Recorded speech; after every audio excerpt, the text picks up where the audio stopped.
नमस्कार, मी मिनल माळी मडवी. न्यूज मराठी 24/7 मध्ये आपल्या सगळ्यांचं स्वागत. घेऊया काही राजकीय बातम्यांचा आढावा. ठाण्यात धर्मवीर आनंद दिघे यांच्या शक्तीस्थळावर महाराष्ट्र नवनिर्माण सेना आणि शिवसेना ठाकरे गटाच्या पदाधिकाऱ्यांतर्फे दीपोत्सव साजरा करण्यात आला. आज दिवाळीचा पहिला दिवस वसुबारस. आपल्या माध्यमातून या विभागातील सगळ्या नागरिकांना दिवाळीच्या खूप खूप शुभेच्छा देतो.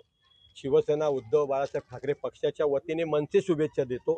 आज या ठिकाणी गेल्या वर्षीपासून आम्ही कंदील पण लावतोय. हे शक्तीस्थळ आहे. धर्मवीर आनंद दिघे साहेब आमच्यामध्ये आहेतच, आमच्यामध्ये नाहीत असं समजत नाही. आणि या ठिकाणी आल्यानंतर चांगली शक्ती मिळते. अन्यायाविरुद्ध अत्याचाराविरुद्ध लढण्यासाठी शक्ती मिळते.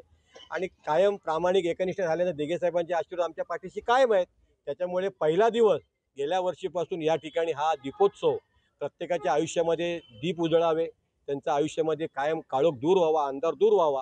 आणि या अनुषंगाने इकडे दीपोत्सव साजरा करतो. आज वसुबारस आहे, दिवाळीचा पहिला दिवस आहे. कोल्हापूरमध्ये वसुबारसच्या निमित्तानं गोकुळ दूध संघात गाय म्हशी पूजन कार्यक्रम मोठ्या उत्साहात पार पडलाय. या कार्यक्रमाला वैद्यकीय शिक्षण मंत्री हसन मुश्रीफ, आमदार सतेज पाटील, चंद्रदीप नरके यांच्यासह सर्व संचालक उपस्थित होते. इतकं उत्कृष्ट झाले म्हणा. आता जेवताना मी लाभ घेऊ देता म्हणजे हे पदार्थ सुद्धा आता काय झालंय, उपपदार्थाला दूधच नाही तुमच्याकडे.